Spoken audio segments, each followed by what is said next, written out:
And it was on this day, May 15th, 2021, at about, it was like about 12:30 p.m. So, you know, lunchtime. I finished Captain's Fury by Jim Butcher. I don't know if this is legible. Yes, it is. Captain's Fury by Jim Butcher. I kind of speed read this one, let's be honest. I was at 30% yesterday when I started. And, you know, I finished it today. In the morning. It's very rare that I finish books in the morning. I was a little bit excited when I woke up, so I went straight into it. What do I have to say about this book? A lot. That much can be said. I actually recorded myself reading some of it. It's audio only, there's no face.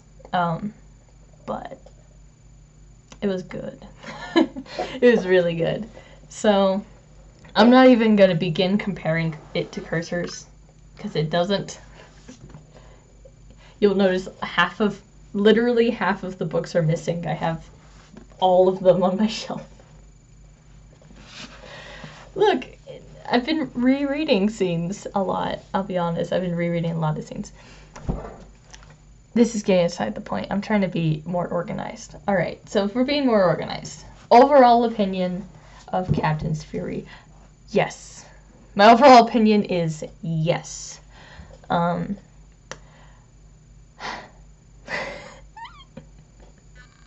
It's kind of like Cursor's Fury, where I think it was really good. It's really exciting. It had one of the most intense things I think I've ever read. I know that's surprising, but it really did. It had some really epic moments. The end, I don't know. I think if you compare the end of the book to the journey of the book, and the journey was just so good.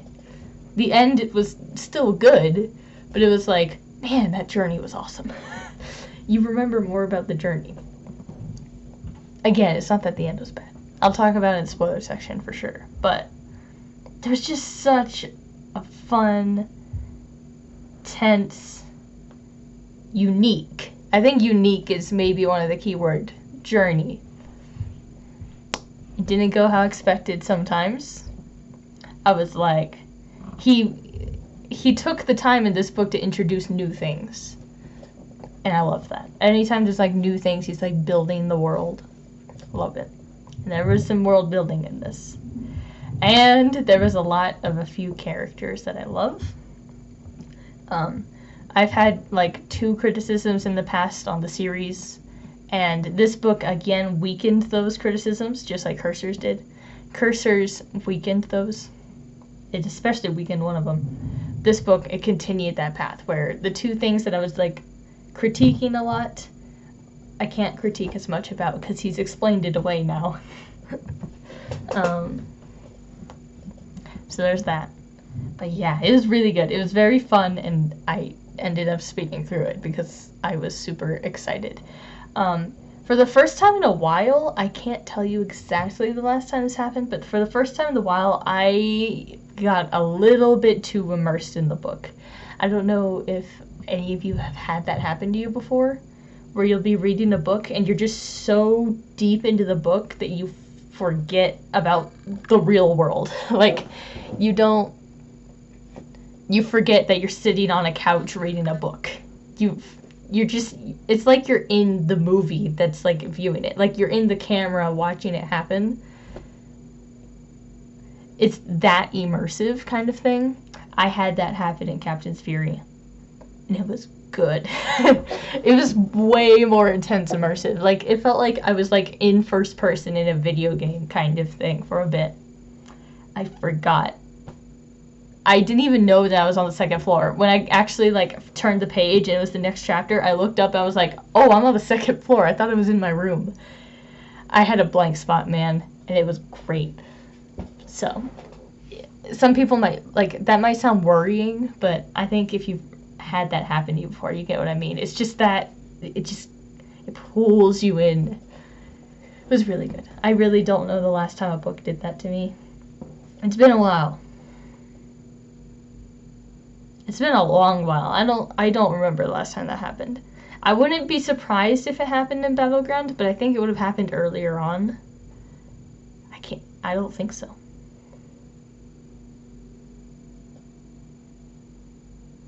Yeah. I don't remember the last time that happened to me. I don't know. But it was really good. And that happened around this super, super intense scene that was super unique and building on the world, and I was like the entire time. So it was good. A lot of reveals, a lot of, oh my god, this character. There's a lot of character growth in this. Or it's not character growth, it's more character figuring themselves out. You know, because of all the reveals going on, the characters are like navigating their paths, and I kind of like how that was done. Anything else? A lot less politics in this one, but also a lot more morals. We have some free will theme was in this book. We know that free will and destiny are two common things mentioned in butcher books.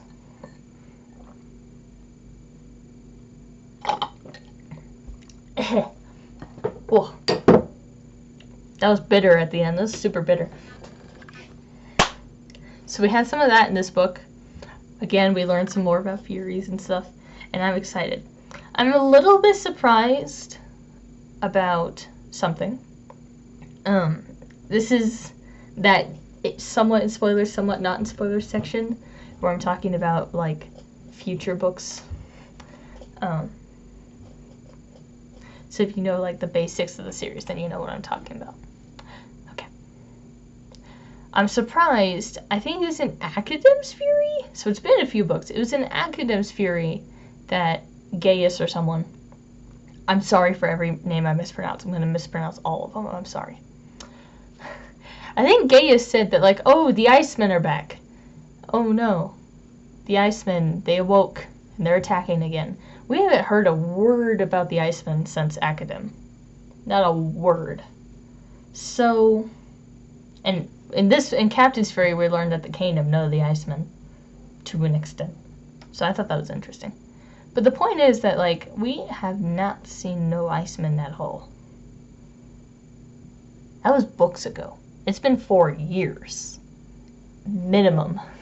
Since that was mentioned. Hasn't come up yet. So that surprises me. That's not like a criticism or anything towards Captain's Fury, but it surprises me that there's 2 books left. It's just 2 more, and it's over. It's over. So, that surprises me. Burp. And I have a lot of motivations to talk about, so I might as well just get into the spoiler section. I don't have much non-spoiler things to say other than reveals, unique.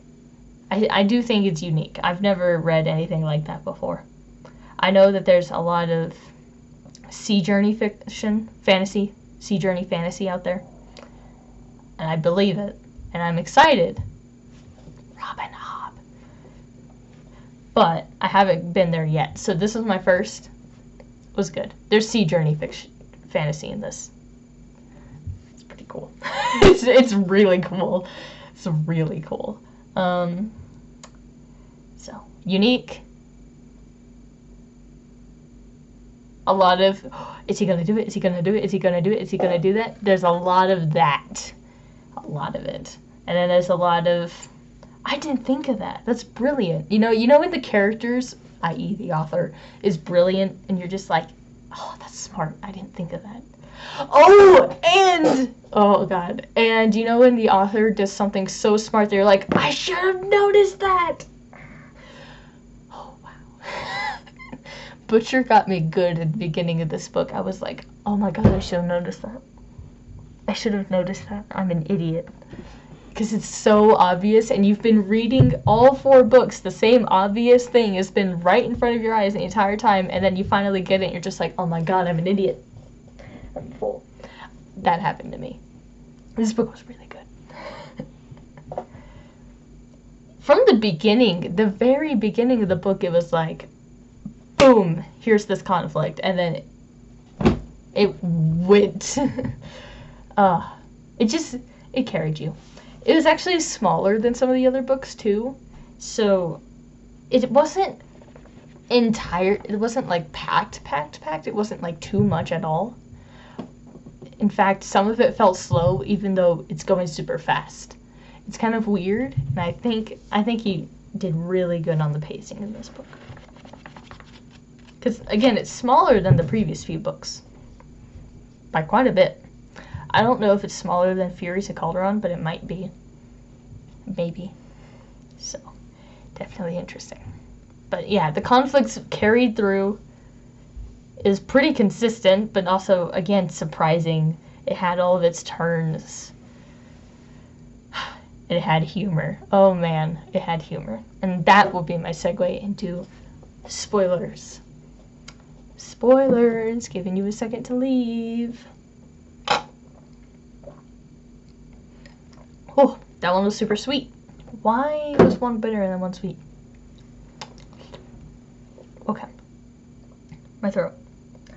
Alright, where did it begin? Humor. I've realized something in this book, alright? It feels like, this isn't actually true, I'm saying this sarcastically. It feels like Kitai brings 50% of the humor, and then Gaius brings 50% of the humor, and then combined it's just like really funny. There was a lot of Gaius and a lot of Kitai throughout this book, and I love it. I love being able to see those two. They're some of my favorite characters. I'm not going to say either of them is my favorite, because I don't think they are. They might be, I don't know. But they are some of my favorite characters. I'd like both of them more than Amara and more than Bernard. I can say that much. So, yeah, this book was super exciting for that reason, because I got to see them. And I got to see Gaius in action, which was... I freaked out a little bit, just a little bit. I nerded out. It was so cool. Yeah. My opinion on Gaius has not changed based on his actions at all. I feel like I should say that. I would not be surprised if other people like started hating Gaius after this book or something. Nah, not for me. He did it. Oh well. I still like him a lot. And Kitai's Kitai. Shocking. Isana. I didn't like Asana that much in the last few books, as you know. I mean, I thought Asana's whole slave storyline thing in the first book felt kind of weird, which didn't really have to do with Asana, that just had to do with the plot. And then book 2, Asana was like, curse you, Gaius! And in book 3, Asana was like all internal emotions and then sudden love at Araris, which at first I didn't know what kind of love it is, and now I do. And then, yeah, I was still torn on Isana, help me, Isana in Cursors in the end. I felt better, and her storyline made a lot more sense. A lot more sense. It kind of resolved all my, what the heck is going on here in Academs? But, Captain's Fury, yeah, it did a lot better. I love how her powers have developed. I think that is a big part of it. And then the other part of it is her whole reveal of, like, I'm an emotional person. And then Tabby being like, oh, damn, I can feel her emotions. By the way, Tabby being able to do crafting, really good. I don't understand what he can do and what he can't do. I don't quite get it. Because he can't hold a lens, but he can... I don't know what he can do and can't do. So I do want to know that. We're going to ignore that. I'm getting off track. Asana. Asana's a lot better. I love her watercrafting skills. The entire scene when she's watercrafting is epic. The scene afterward where all the other people are like, oh my gosh, you just did it, was epic. And I love that she's just like, I'm gonna have a role in this, damn it. I thought that was really good. That was at the end of the book. I still don't care that much for Mr. Araris / Fade / whatever you want to call him, because I'm pretty sure Araris is not how you pronounce that. Sorry. just, again, just Like, I don't feel as, like, I don't know what word I'm looking for here. I'm not upset about his arrivals anymore. His timing in Furies of Calderon and in Cursors. And at some point in Academ's, I'm sure. Maybe not, though. I think Furies of Calderon and Cursors.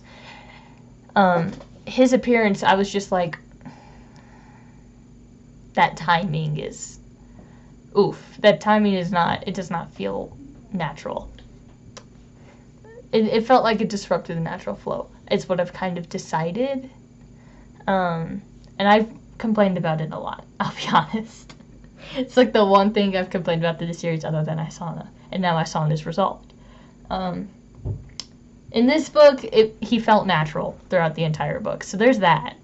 But I still don't care much for him. I was like, oh no, I love you, blah, blah, blah, blah, blah. Can you notice I don't like romance lines? Plot lines, not lines, but plot lines. I still love Katai though, but that's not really like a romance plot line. That's like a partnership kind of plot line because Chala. We'll get back to that. Anyway, it's a bit much. Like Amaris and Isana are like, oh no. I did push Isana, I guess, but anyway, the point is that I don't care much for him. If he died, I would just shrug. I know that's a little bit brutal, but yeah, I get he's one of the greatest swordsmen, and so teach Tabby, but I'm not all that interested in him as a character. Speaking of romance lines, plot lines, I did it again, lines. Speaking of romance plot lines, shift over to Bernard and Amara. They were interesting in this book. Their journey through the swamp was interesting. Amara has always been a character where she'll hit on the mark or miss. She like swings back and forth on my how much I like you scale. Character likability scale, we'll say that. She switches a lot. There's a lot of things I have in common with Amara. I mean, like, as of the first book, I was not quite, but near Amara's age. In the first book, I was like, I could kind of get Amara. And then, you know, she goes through some things, I'm like, maybe I can't. And then Academ's Fury happens, I'm like, no, I can't. And then Curse's Fury happens, I'm like, maybe I can get Amara. She's been fluctuating a lot. This book, I don't get Amara. There's definitely some things we have in common, like, as individuals, like, I have in common with Amara.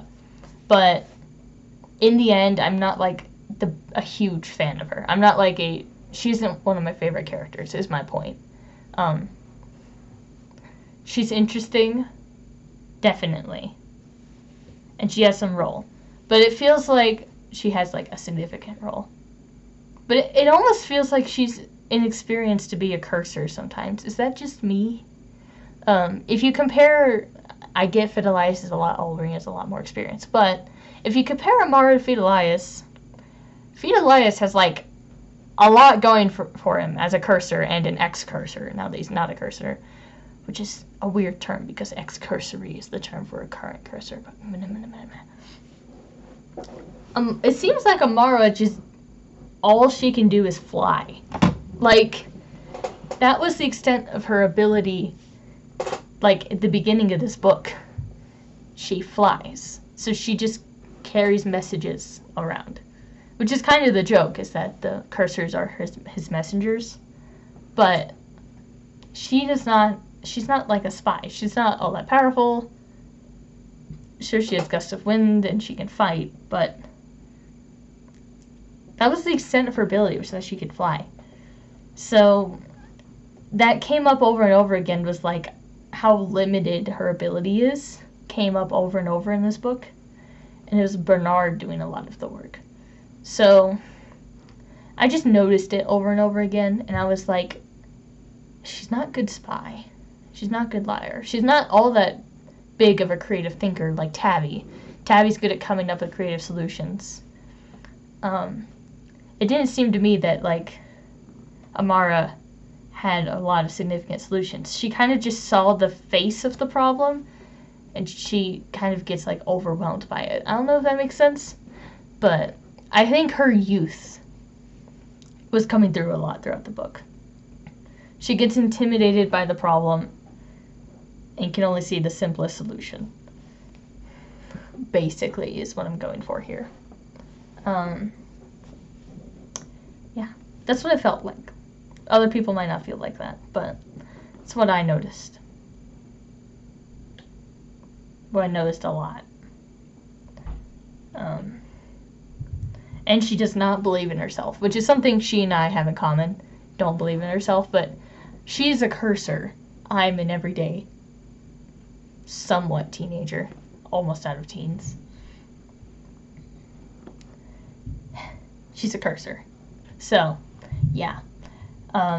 Bernard, again, Bernard's awesome. I love his skills. He knows what he's doing. His background really comes in, which is really nice. He's still kind of caught up on Amara. There's this whole thing about his role as a citizen and her role as a cursor versus the role of First Lord. Just that whole argument wasn't all that interested in me. I just kind of wanted them to, like, I get that it's important, like, character realizing themselves. Like, do I serve you, my husband, or do I serve Gaius, the First Lord? And then we know what the decision is at the end. But that whole bit, I wasn't all that interested. I think Bernard's power was pretty awesome. Gaius fighting, and I mean Gaius fighting the lizards. I'm not even talking about later. The lizard was pretty awesome. So all of that build up to them getting to the mountains was hit or miss. It was entertaining because Gaius is there and he's humorous and he knows everything. I still think Gaius is a bit omniscient.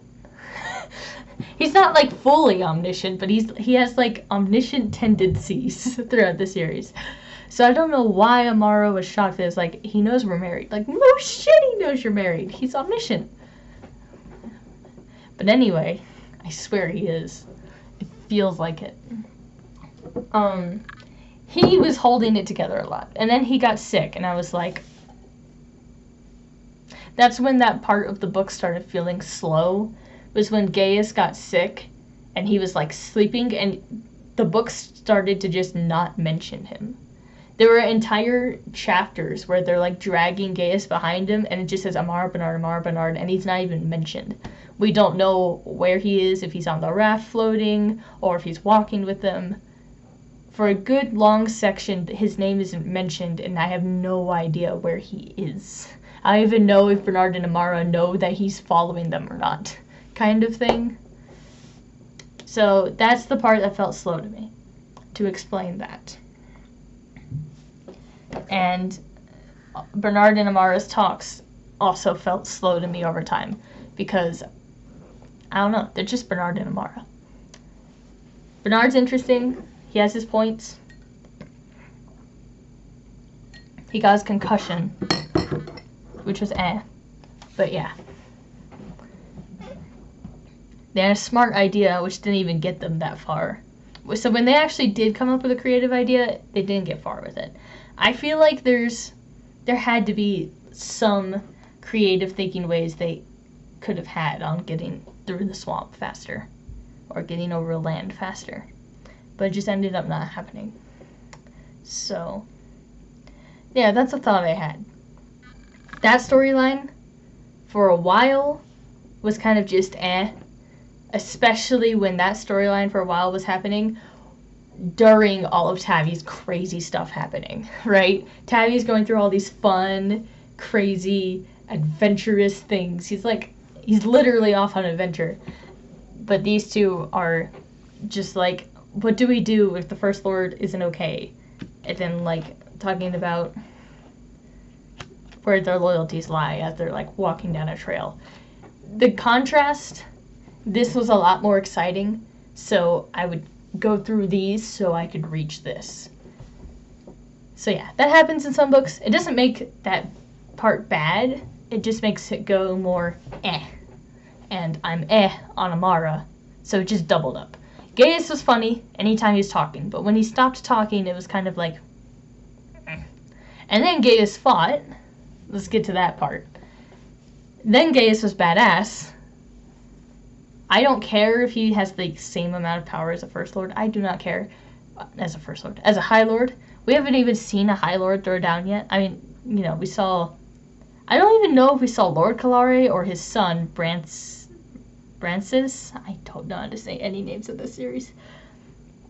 I am a little confused on that. I need to reread to know. But anyway, I think the son, who's the heir, is running things. But I might be wrong. Again, I need to reread. So, yeah. We saw the son, like, chasing them in Cursor's Fury, but it didn't even do much. And he fell. So, it was in this that we saw, like, the First Lord kind of be like, fight me. Floating in the air a few feet. On fire is really awesome. It was really awesome. I think it's one of those moments you have to read it to be like, yes. But it was a very exciting moment. As soon as it said two, I was like, he's gonna do it. Butcher's gonna do it. He's gonna do the 3 comment. And then it was there. It was like 3. Turn around. Guy floating in the air on fire. And he just like, he does the laying of sheep like Ebenezar does. It was a really good. Is it laying of cattle? Laying of sheep? I don't know what that phrase is. Whatever Ebb does. He did the Ebb move.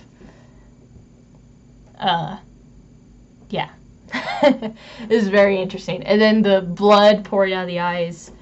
It was gory. And I loved it. It's been a while since I've read anything overly gory. I actually read the prologue to Hero of Ages. Just saying, I read the prologue. That was gory, but in a different way. It wasn't the excitement kind of gore. It was like the, well, that was dark kind of gore. This was exciting because it's Gaius, and it's a big deal, and these epic things are happening. The volcano thing happened, and I had an oh damn moment. It was one of those things where I knew I shouldn't have been smiling, but I was, because, again, it's like, he just did that. He just did it. Amara's gonna be pissed, and obviously she was. And things like that, but I don't know. It's exciting because it's like, he did it. Which means that's over, which means this and this and this. It's the implications. This book, a lot of it was run on implications. And I'm gonna come back to implications later, believe you me. So, again, it was a funny storyline with some intense moments, and then it became a little bit slow with some intense moments, but the intense moments got more like, you knew that something bad was going to happen over and over and over again. Got a little predictable, I guess, but you couldn't predict the exact thing. Like the Immortals came. You couldn't have predicted there'd be Immortals, but you could have predicted that, like, they were going to get caught by something. The lizards really got me. The lizards made me freak out. I will say that. Anyway, so past the lizards, it was like, eh. And then you got Gaius brought it back, and he did the big climax finale of their plotline. And the climax finale of their plotline was really good, and it kind of overshadowed the rest. So that's that. Tabby's adventure. Alright, my favorite moment in the entire book was the Leviathan scene with the ships. That was my favorite moment in the whole book. It might have been my favorite moment in the whole series so far. Yes, I just said that. And that was the moment that I felt like immersed in the story. It was that they were like, they go down in the water with Isana's watercrafting, and they go past this freaking massive turtle, but with no shell, elongated. Freaks me out with like hundreds and hundreds of sharks.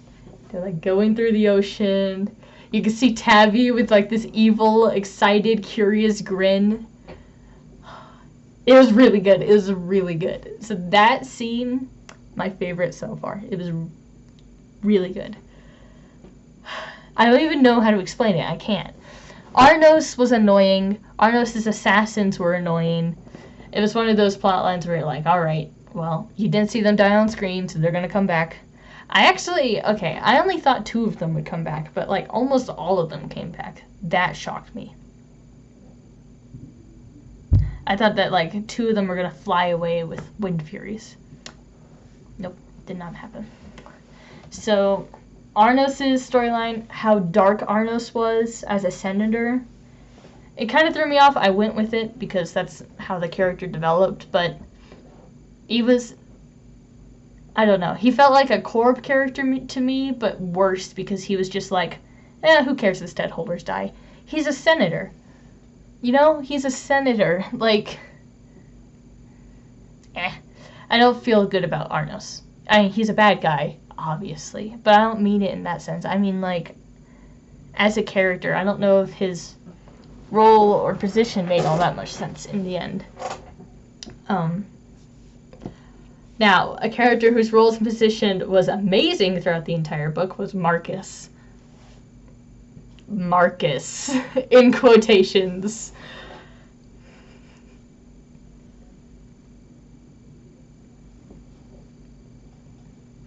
I don't, let's just say that Marcus was amazing the entire book. That's all I'm gonna say. The whole book, Marcus had my attention the entire way. There wasn't one moment where Marcus's storyline didn't have my eyes. Alright? People might not agree with me, but I was super excited for that piece to fall into place. He was up in the air, basically. He was one of those characters that was up in the air, and you're waiting to see where he'll land.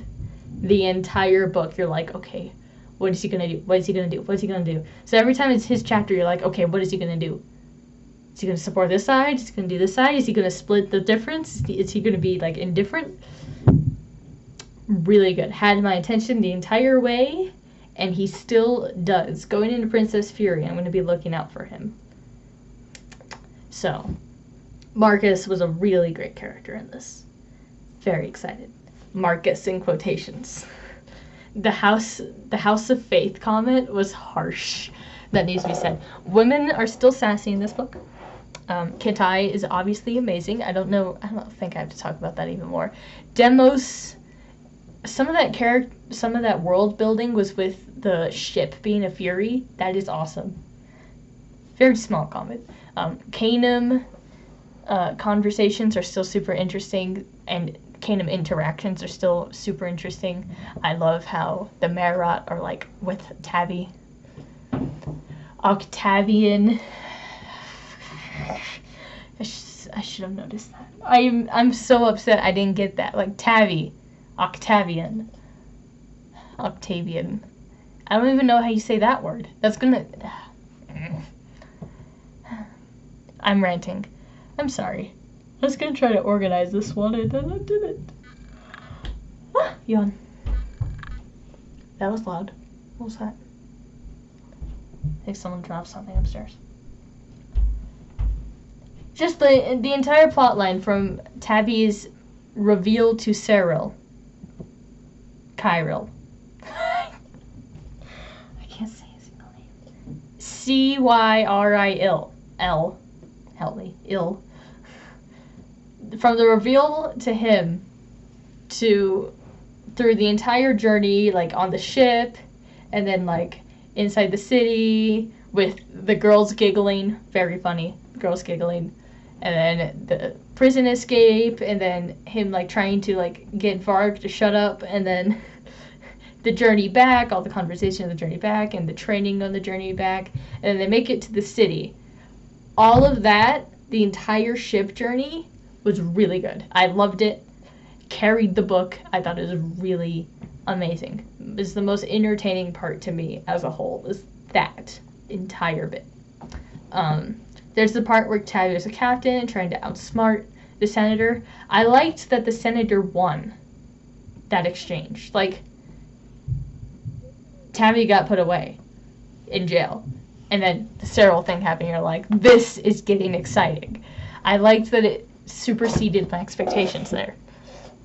And then when they came back and got caught by the assassin group. I know they're not an assassin group. I call them that. The assassin group. The mercenaries, I guess. I was more The capture of a first lady bit was really good. The reveal, he asked, like, what is your name? And Tabby's like, well, shit, watercrafting. He's going to know if I lie. Do I tell the whole truth or part of the truth? And he decided to tell the whole truth. And that was exciting. The reveal. I mean, the chanting, I was like, okay, now they're chanting. I don't really care anymore. The initial reveal was awesome. So there's that. The duel was where I was like, The duel is where it got less interesting to me. It's just like I don't know what was less interesting about it. Maybe it's like I've seen this before. Or maybe it's oh well, he's dueling a great swordsman. We all know, you make them emotional, then they act foolish. Which is exactly what happened. So, it's just repetitive, I think. That is repetitive.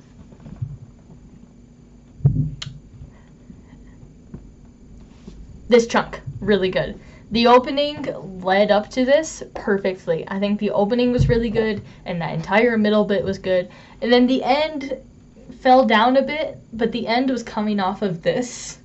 And so the end was still good, and it was basically like summarizing everything. And Marcus was the big thing at the end, basically, right? Marcus was the big deal, and then Gaius's reaction to everything was the big deal. Those were the two things in the end that were like the hype things. It wasn't the actual events happening. It wasn't like, oh no, there's a duel happening. Not much. Oh no, Isana's gonna die. Didn't really think that. But Marcus being up in the air and Gaius coming in and like saying things afterward were two big moments at the end. And then the book kind of goes and ends. This is, again, vastly unorganized. I love Tabby, one of my favorite characters. He's the main character, so usually you like the main character. Usually. Should specify that. Usually you like the main character. I would not be surprised if Araris died. I would not mind if he died. I would not have been surprised if Amara died. I know that's like shocking. I almost thought for a bit that she would, or that Gaius would, but then I was like, damn it, Gaius can't die yet. The next book is Princeps. It can't die yet. So, he didn't die yet. Praise, because he's one of my favorite characters, as I said. But I was worried for a bit, and I still am a little bit worried that he's going to die soon. It's worrying. Bernard could have died. Bernard could have died at multiple points, honestly. He's had a few close calls, so would not have surprised me. I would be a little bit upset Bernard died. He's one of the more interesting characters because he tells you about a different aspect of the world. Not the legions. Well, I mean, he used to be a legionnaire, but like he kind of taught you the Steadholts and the woods and fighting natural creatures. A lot of that came with his character, so I do kind of like Bernard's character. I don't know if we'll see him much anymore, or Amara much anymore. So that's one of those implications. I think it's possible we won't see Amara and Bernard again after Captain's Fury. I kind of doubt it, but I don't know how they'll come back. Maybe they'll serve as like witnesses to explain why the board are a problem again, but it seems to me that they've been like put away for some time. So there's those two. Gaius is an amazing character. He's still alive. It's great. And he seems pretty content with the situation right now. I was scared for a bit that Tavi and Gaius would not get along. I was terrified that would happen. I would have been really upset if they didn't get along because I love both of them. And I could not choose one of their sides if I had to choose one. I'll be honest. But they ended up getting along, and they're kind of content with their position right now. He still has a cough, which makes me concerned, as I said. But I'm excited. I don't think we'll see Gaius a lot in the next book. I think this book might be the most we'll see him in a book. Maybe. And he was put down for half the book. But I was content with his role in this. He was there, and he was doing things, and talking, and being funny. He's really funny. I don't know why. Gaius is hilarious to me, most of the time. His amusement is satisfying. He's always amused at something or the other. And a really good teacher. Just saying. So, excited for that. Next book, he might write letters and things. Maybe some watercrafting, but I don't know if we'll see him much the next book. Shrug. My throat. Marcus. Let's just cover Marcus really quick. As I said, Marcus is a big deal through this whole book. What do I think is going to happen to Marcus in the next book? If Marcus leaves the realm with Tabby, that would be interesting. If Marcus becomes a singular of Tabby, that would be interesting. I kind of want him to. These are just random guesses I've had because I have no idea where he's going to go. If Marcus gets sent to Lord Aquitaine, that's going to be interesting because Lord Aquitaine said, "We'll talk," the last time they saw each other. Just saying, that plot line's out there somewhere. Somewhere. It's still there. It hasn't been resolved. So there's that. Something's going to happen to Marcus. We just don't know what. We're going to figure out soon. But he is still sort of up in the air. He kind of had his position. He accidentally killed an important woman. Oopsie. Whoops. He kind of sort of didn't listen to orders. So he's up in the air. And we'll see where he goes. But I would be really happy if he gets sent with Tabby across to the other realm. I like how Fidelius / Marcus replaced Amara. Like, Amara went out of the cursors because of trust, like Fidelius lost her trust. And then Fidelius actually, like, has come back into the cursors semi. He's up in the air. He's, like, in the cursors, and then he's, like, against the cursors, and he's in a weird position, and it's great. But he's, in a way, replaced Amara. And I like it. So, yeah. If we see Marcus / Fidelius more than we see Amara, I'm assuming he's going to stay Marcus. It's interesting. There's a balance here. It's very interesting. So, his character. There's a lot we don't know. We'll find out in the next book. I'm excited. I really hope he gets sent with Tabby. I don't want Tabby to go across alone.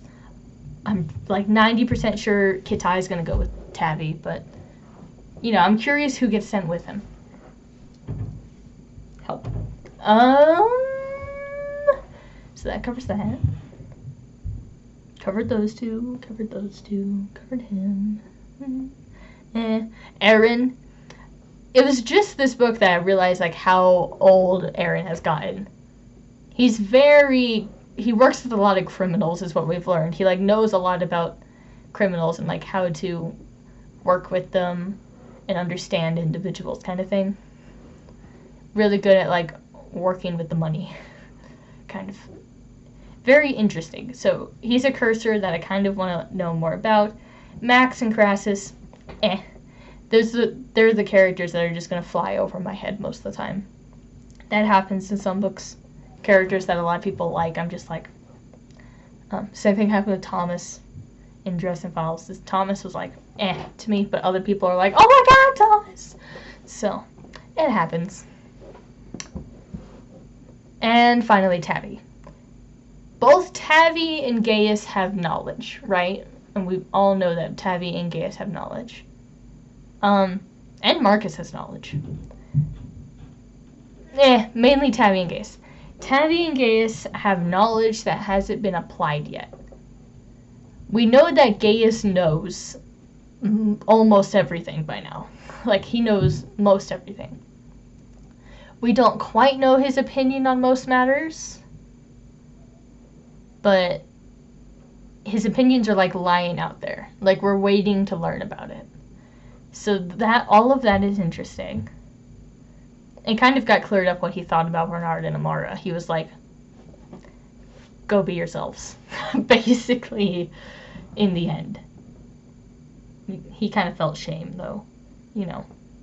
But, yeah. Knowledge that Tavi knows. I'm 98% sure. I feel fairly sure. I can be wrong. But I feel sure that Tavi knows that Lady Aquitaine was there. And Lady Aquitaine is suddenly gone. Now the question is, did Tavi do something to Lady Aquitaine, or did Lady Aquitaine leave? I don't know. I bet most people assume that she left, and it's possible that she left. But Tavi was like, I think I know you. And I think he did. I think he did not catch their excuse. I think that Tavi knows that that was Lady Aquitaine. I think that Tavi knows that Marcus is Fidelius. I think he knows. It's possible he doesn't, but I think he knows. And seeing how his knowledge comes into play is something I want to know. If he knows, I want to see how he uses that knowledge. If he doesn't know, I want to see the moment where he realizes that Marcus is Fidelius. I want that moment to happen badly. So that's what I'm expecting in the next book. Maybe the book after, but hopefully in the next book. The book after is supposed to be like the big epic book. We'll get there. Yeah. So, yeah, and Tavi has a lot of knowledge in general. He's really good at learning things. It's kind of funny how Kitai is, like, there to study the Alarans. It feels like Tavi studies all the other races. He's, like, trying to learn more about them. So, a lot of knowledge collection. I'm excited to get immersed into the canon world, and maybe against the Vord. I still want to learn more about everything. I want to learn more about the Icemen, because I know very little about them. I want to learn more about Leviathans. I want to learn more about everything. That tends to be me with most fantasy series, is I want to know how everything works. I don't know if there's a Word of Jim for Codex Alera. I have a feeling there isn't, but if there is, I'll look into that after I read the series. I don't think I have anything else. Point is, I'm super excited for the next book. Sadly, it's going to be a while before I'm allowed to start it. I did read the pre-bit. One last rant. There's no... Okay. Oh, this actually is going to work. Alright, so... Let's see if I can show this. Here's Cursor's Fury. Here's the company logo for the printing company for Cursor's Fury. It's Ace Fantasy, right? Alright, so this edition looks pretty normal. Okay. Now let's look at Princeps Fury. Princess Fury is a bad example. Hold on. Let me go grab Academ's. Yeah. Okay. Academ's Fury. Pretty normal looking. It bends amply. This one bends amply. Academ's Fury, what's the logo? The logo is brown and it's on the bottom. Boom. Okay. Now, what is Captain's Fury? It's weird. Captain's Fury, and you'll see some crease lines here. Oh, maybe you won't. Oh, yeah, you can. You can see it. It's white, and it's on the bottom. This book, I think, was printed weird, because it does not bend. This is me bending it like the others. Like, it's stiff, and it's hard to see, but there's these big white vertical lines on the spine from when I read it. That's not on any of the other copies, just this one. Would not bend at all. I had to read it like this a lot of the time. You can see it opens automatically to pages. It's one of those books. Like right here, this is not a checkpoint part at all, but this is where the binding lines up. Anyway, there was no intro prologue to this. There was no epilogue, no beginning letter. And so for a while I wondered if it was just the edition I had, or if there actually was no intro bit and no epilogue. I looked, there's no intro bit. And I just wanted to rant about that. Every single book had an intro bit, and then this one didn't. And my first thought was, whoops. My first thought was that, what was my first thought? Oh yeah, maybe the Gaius, whatever the fourth one is, didn't exist. Maybe he died before he could write anything, kind of like Septimus died before he could write anything. I could believe that. I don't think that's it either, because the beginning of Princeps doesn't even have a writing from Gaius. It has a writing from the ruins of Appia. At least it has a writing, unlike this book. But, yeah. I also want to point out my other rant, and this is super picky, super minor, and it ended up being fine in the time. But it was something I thought about while I was reading it, was that it's called Captain's Fury, and he lost his captainship, like, here. He lost his captainship pretty quick. So, it's called Captain's Fury, and he was off being Octavius. I can't believe I didn't notice that. So, while he was off being Octavius, I was like, he's kind of assuming the role of Princeps, and this is called Captain's Fury. In the end, he ended up being the captain.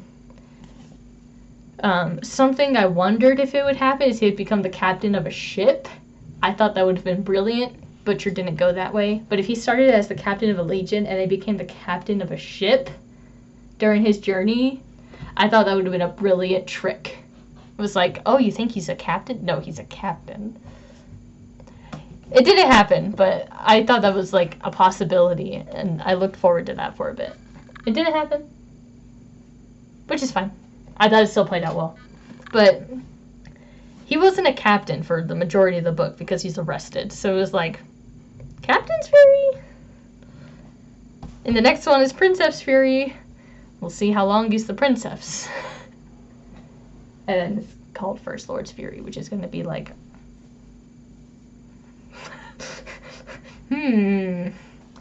that's exciting. That book is exciting. So yeah, I have 4 of these books on my desk now. It's time to put these away. My throat.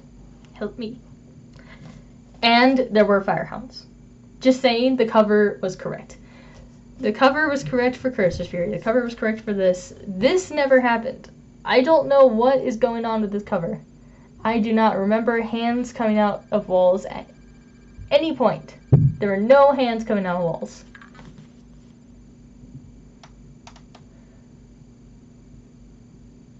Seriously.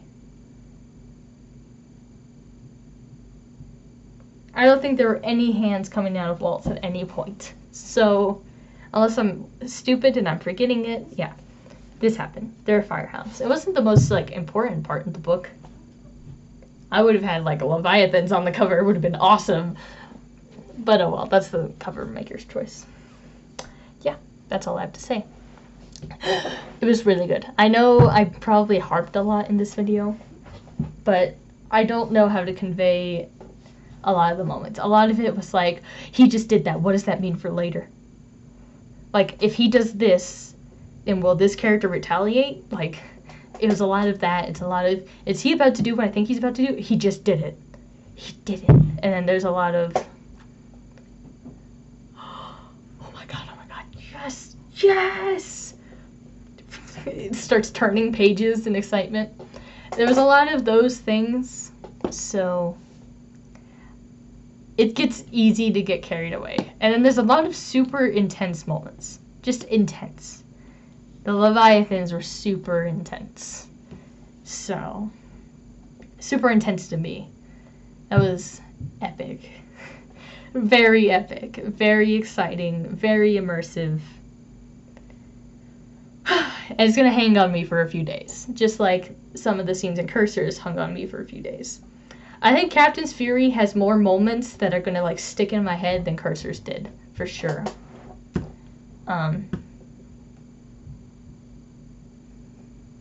Yeah. Yep. That's what I have to say. Really good book. I'm not gonna compare it to Cursors yet. If I had to say, I'm gonna say Captain's is better. but I think the 2 books back to back is the best way to read them. If you go straight from Cursors to Captains, it's really good. If I read a book in between them, then I don't think I would have reacted quite the same way. Back to back, really good. So that brings up to what's next. I am reading Princess Fury next. As you can see, my bookmark's already in it. It's before the prologue is where the bookmark is. This one is it smaller or bigger?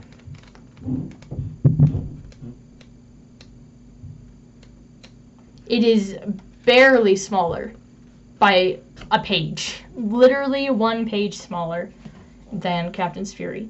So, it's going to be long. Does it have an epilogue? I'm struggling. Epilogue. It does have an epilogue. There's a quote in the epilogue. I'm not going to read it. I saw that, though. I saw it. There's an epilogue in this one. That one didn't have one. It's the only book that didn't have one. I don't know why Captain's Fury was structured differently. It makes me squint.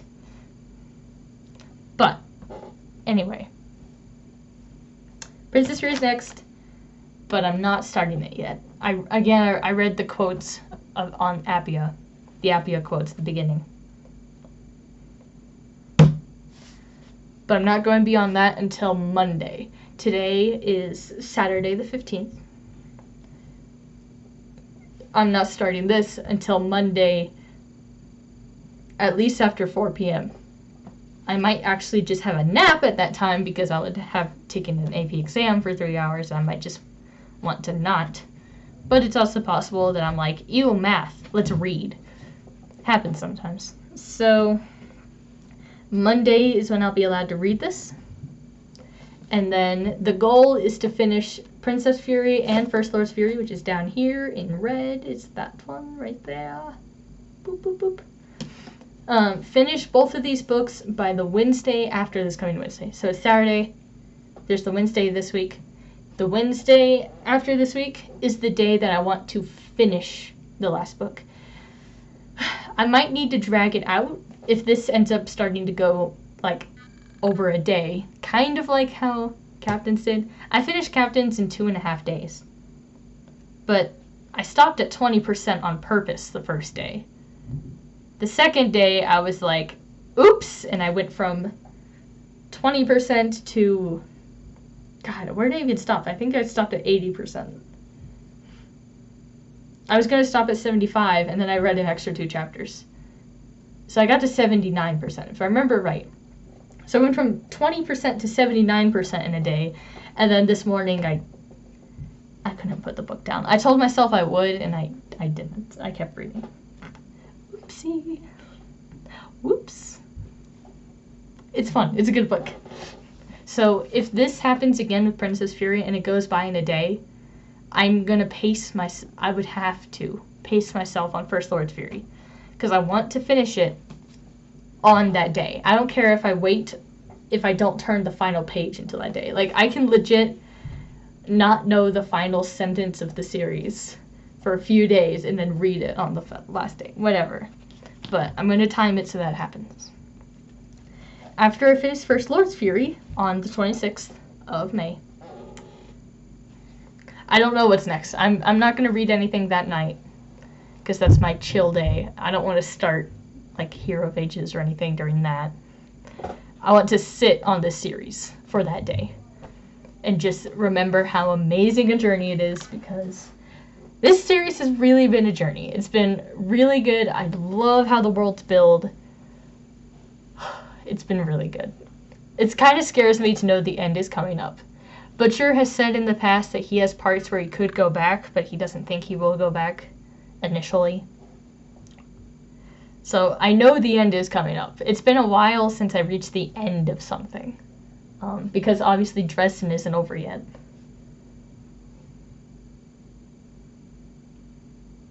I haven't finished Mistborn yet. So, yeah, it's been a while since I reached the end of something. The last book where I finished the end of like a standalone book the ending wasn't even that good. So, yeah. Thousand Splendid Suns had a really good ending. So that book, that was the end of the story. But also, that was a fulfilling book. It's been a while since I've reached the end of the series, is the point of what I'm saying. So, the end's coming up, and I know it's 26th of May. We'll see how heart-wrecked I am. We'll see if the series gets me to cry. That's the challenge. Butcher has done it in the past. He easily got me to cry in the past. My heart. My poor heart. But we'll see if he can get me to do it this series. We'll see if he even tries to. It's possible. It's very likely he will. I'm rambling again. The point of this section is to talk about the future books. Alright, so here's the future books. Princess Fury and First Lord's Fury in a limited amount of time. Princess Fury is the favorite book of 2 of the people out of 3 who told me to read the series. I was going to read the series even before they told me, by the way. But they were the ones who pushed it up on my reading list. A lot of people had this as their favorite, not the last book. So I'm intrigued. Last book. Finished the last book on the 26th. Take a break for the rest of the 26th. 27th, or someday thereafter, I'm going to actually finish Hero of Ages. I only read the prologue, and I stopped after the prologue because I was like, damn it, I want to read Codex Alera. And I read Codex Alera. Well, I'm not done yet, but I'm almost going to read Codex Alera. My throat. I'm actually going to finish Hero of Ages. Hero of Ages, Well of Ascension kind of kicked me out of reading for a while. I don't know if y'all noticed that, but after I finished Well of Ascension, I stopped reading for a bit, other than reading for school. I read Heart of Darkness for school, and then I read Salt to the Sea, which is a YA book, for school. It actually didn't feel... It felt YA, but it wasn't the most YA ever because it's World War II. So, yeah. But I read Salt to the Sea for school, and then I read Thousand Splendid Suns for school, and then I read the Guernsey Potato Peel Pie Society for school, the first ever romance book I ever read, which was a thing. It was kid-friendly, but it was romance, so whatever. But I didn't do any of my own reading since Well of Ascension until I started Codex Alera. So it's possible that Hero of Ages will fry me again.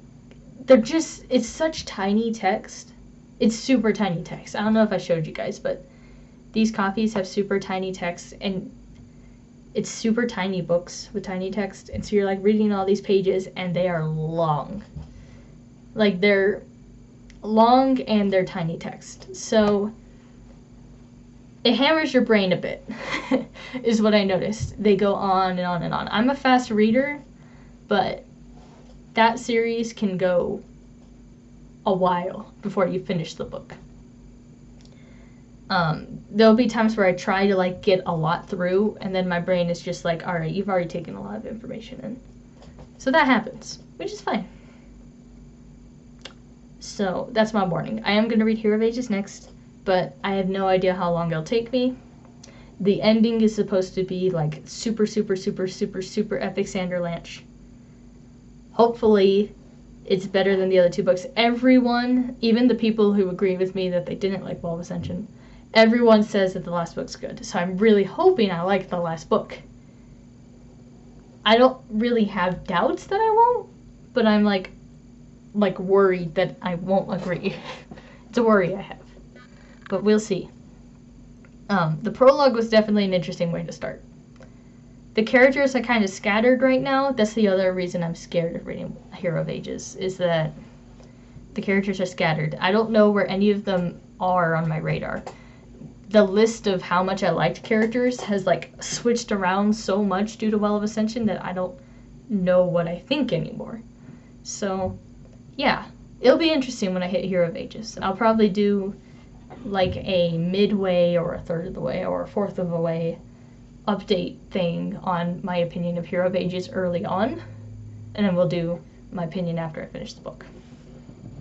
And then after Hero of Ages, what is next? That's a good question. It will be summer. I will have a job. A full-time job. But of course I'll still be reading. Obviously. You think I won't be reading? You're kidding me. So, what is next? I was thinking, this isn't entirely official, but this was kind of my plan so far. I was thinking of reading Promise of Blood by Brian McLean after Hero of Ages. I could go straight into Era 2, except I don't own Mirrors of Self. Mirrors of Self is $15. It has not gone on sale for the last 5 months now. 6 months now. Mirrors of Self has not gone on sale for 6 months now. I've been watching. This is on 3 different sites. On 3 different sites has it gone on sale on any of them. All of these other books went on sale, not Shadows of Self. It's annoying. So I can't go straight into Era 2 because of that. And also, I don't think I'm interested in going straight into Era 2. I'm not ready to start Starmite Archive yet. I'm gonna wait. Pause. I want to get some other series that are smaller done first. And more complete series first. My throat. So. Promise of Blood. Help me. Promise of Blood by Brian McLean, which is the Powder Mage trilogy, if you want to know the name of the series. These 3 books, boop, boop, boop, boop, boop. These 3 that are in black, it's the Powder Mage trilogy. I want to read the Powder Mage trilogy, and I want to read the sequel trilogy, Gods of Blood and Powder, which I have a few of those books from that trilogy on the way here. I bought them in paper, not on Kindle, and yeah, I think that's what I'll read first. After I read that, I might literally do a coin toss between Faithful and the Fallen, The Expanse, or... Oh, I lied. Hold on, we'll get to where I lied in a second, but eventually, one day, I'll do a coin toss between Faithful and the Fallen, The Expanse, or Abercrombie.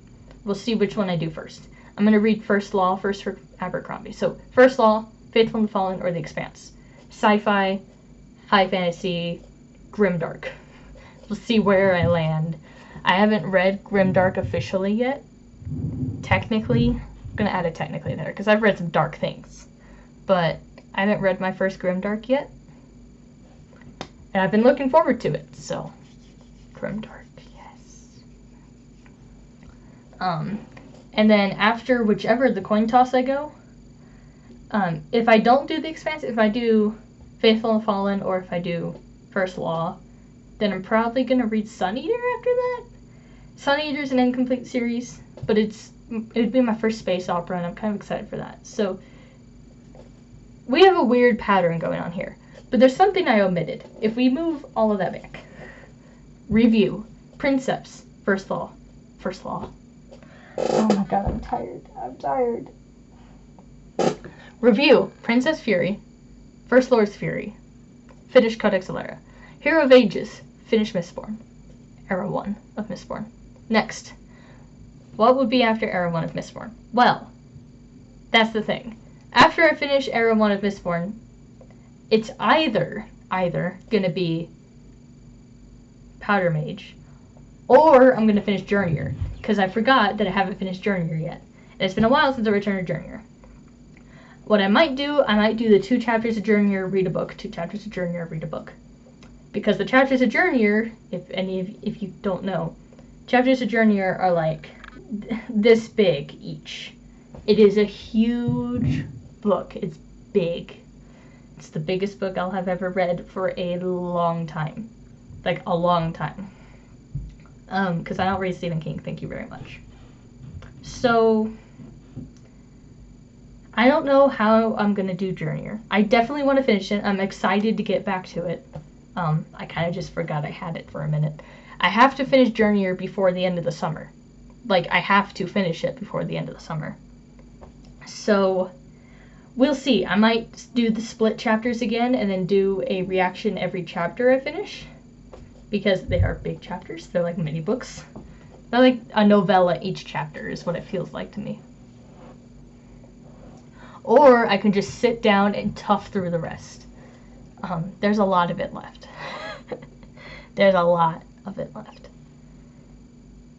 But the last chapter did catch my interest, so it might go by faster. Who knows? Who could be? Who knows? I'm a musical nerd, if you didn't know. Who knows? I'm tired. Journeyer. We'll figure out where Journeyer goes. I'm probably going to read a bit of Journeyer after I finish Hero of Ages. Journeyer is the one genre that doesn't match any of the other genres on the shelf. That's a lie. There's at least 2 other books that are the same genre. But there's a lot of fantasy and sci-fi on the shelf now. I used to have a lot of mystery and historical fiction on the shelf. Journeyer is the big historical fiction book that is left that I haven't read. I've read all the other ones on the shelf. So Journeyer is going to be my getaway from fantasy. So I'm probably going to read it after Hero of Ages. A chapter or 2 chapters. Probably 2. Because I can't take forever. And then I can start Promise of Blood. And then 2 more chapters. And then I can start... What's the name of that second one? Crimson Campaign. And then 2 chapters. And then Autumn Republic. Nailed it. The Autumn Republic. But, yeah. It's Journeyer. Journeyer's coming. Again. It's been a while since I read Journeyer. It's been 4 months since I've read Journeyer. Oh my goodness. My throat is starting to kill me. So yeah. That's it. I'm done rambling. I am sorry that this was such a royal mess. This has got to be like the most disorganized I've been in a while. I'm sorry. I'm sorry. Summary for like the 5th time now. Captain's Fury was a really, really good book. I am really excited for Princess Fury. Codex Alera has been amazing so far. I highly recommend Codex Alera. I don't care if the ending isn't good, which I have all faith that the ending's going to be amazing. But even if the ending isn't good, I still highly recommend the series. Just the journey in the last 4 books, that alone has just made an amazing experience. So, I highly recommend Codex Alera. Upcoming for me, I have an exam on Monday, so I'm not reading until after Monday. But after Monday, I will be finishing Codex Alera. I'm going to finish the last book, the Codex Alera, the day I graduate, which is the 26th. So, graduation day, I'm going to go to my graduation early in the morning, and then I'm going to finish that book, and I'm going to go buy books, because that's what my family promised they would do for me for my graduation. So we're going to go book shopping, and then we're going to go out and have lunch together. Actually, we might have lunch and then go book shopping. And I'm going to come home and chill, and just sit on Codex Alera and whatever else I do. After I graduate, and it's officially the summer, like the real summer, I'll be working full-time job, but of course I'll still be reading. And so I'm going to try to finish Hero of Ages. And then after Hero of Ages, we'll do Journeyer, interspaced with other series. We'll figure out what series go in those gaps as we get closer to that. The most likely is Powder Mage, but after Powder Mage, shrug. We'll see what comes. So that's the overall picture. That's basically it. Bonus round. So there's a few things that are still lingering on my mind as well. Alright, so there's books I don't own. I don't own Mirrors of Self, as I said earlier, so that's an issue. I only own the first book of The Expanse. I don't know if I want to own all of The Expanse in paperback. So that's a debate I'm going through. I'm still figuring that out. As I said, I'm getting Gods of Blood and Powder. I'm having that series come to me. So that is fine. The issue, though, is that I don't have Faithful and the Fallen sequel trilogy. I have the first book on Kindle. I don't have the other 2. So if I read Faithful and the Fallen, I'm going to want to get those 2. Because those are like the sequel trilogy. And apparently sequel trilogy is actually just as good as the original series, is what some people will say. They're different, so it's hard to compare them, but it's still like the same amount of entertainment. My throat is really killing me, I'm sorry. First Law. I don't actually own First Law, if you didn't notice, but I'm excited to read First Law, so that's the other possibility, is that I'll buy First Law.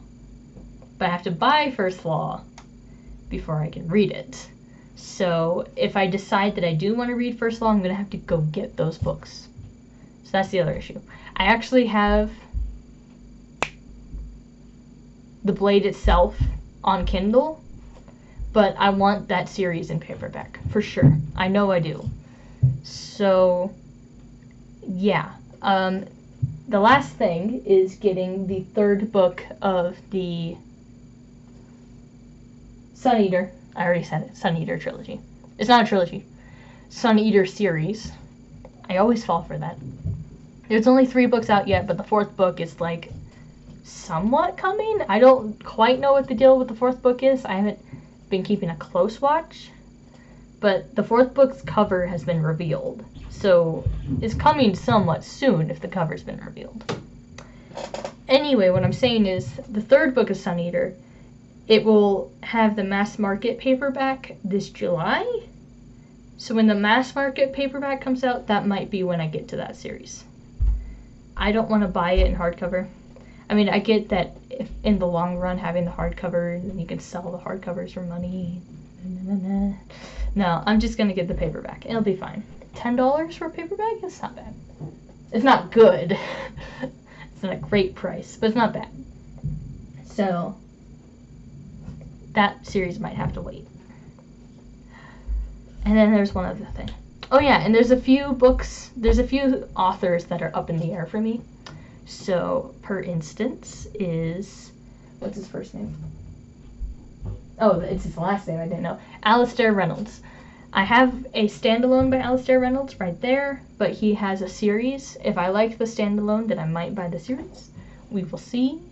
Other authors that are in the air. Looking over there did not help me. Oh yeah, there's a few books where I have like the first book of the series. I don't have the sequel books because I don't know if I'll like them. So we have Age of Assassins by I don't know who. And then I have Grimm Company by I don't know who. But, you know, I have a bunch of these opening books that I don't know if they'll hit or miss. I have The Long Way to a Small Angry Planet. I own that book. So there's a few books like that. We Ride the Storm. Is it the 3rd book or the 2nd book of that series that's coming up? There's a book in that series that's coming up soon. So there's that. And then if I do truly get tired of fantasy, oh, and I have Rage of Dragons. Everyone's been telling me, read Rage of Dragons. I have it. I own it. We'll see. Okay? We will see. And then I think The Burning is the name of the 2nd book? Or is that the name of the series? The sequel to Rage of Dragons. I don't own the sequel. So there's a lot of these series that I'm like, we'll see. A lot of them are in progress. Some of them are actually complete. And I just don't know if I'll like them. So they're out there. I haven't finished Greatcoats, so that's out there. And there's one other. I'm still trying to collect all of Discworld. I don't want to start Discworld before I own an ample amount. I don't feel ready for Discworld yet. Ah, that's what I was going to say, is that if I get tired of fantasy and Journeyer is, like, wrecking my head, it's possible. I have the... what's the name of that series? What's the name of that series? Oh my gosh, what's the name of that series? Kindle, help me. Sort by Collections. What is it called? Rise of Sigurd. There we go. I own the Rise of Sigurd, which is a historical fiction series. As I said, I like historical fiction. So if I get tired of fantasy and Journeyer is just wrecking my head, I'll read Rise of Sigurd, or I'll read Bernard Cornwell. Bernard Cornwell... Did I say Cornwell? Help me. That's funny. If you know why that's funny, then that's funny. Bernard Cornwell He's another author that's in the air for me. I kind of want to buy some of his books. Agincourt is a standalone, so I might get Agincourt, or I might just dive into one of his series. Multiple of his series are good. People argue which series is the good one. A lot of people say it's the one that has the Netflix show, but we know how Netflix shows go, alright? People get biased. So, we'll see on that author. So yeah. John Gwen has been releasing a new series, but I'm not going to look into his new series until I read his current ones. I think that's it. I'm pretty sure. I do own Red Rising. I'm sure there's fans right now that are like, hello, read Red Rising. We'll get there. I'm going to wait before I read Red Rising. Now that's everything. I'm tired. Alrighty. I'm sorry that I overcomplicated this by a lot, and that this is vastly disorganized. I'm going to study for statistics now and take my practice test. It's not even a practice test, it's an official test. Take a test that's a test for practicing for the exam. So yeah. I'm going to return some of these books to the shelf because I have too many. Captain's Fury, highly recommend. Bye-bye.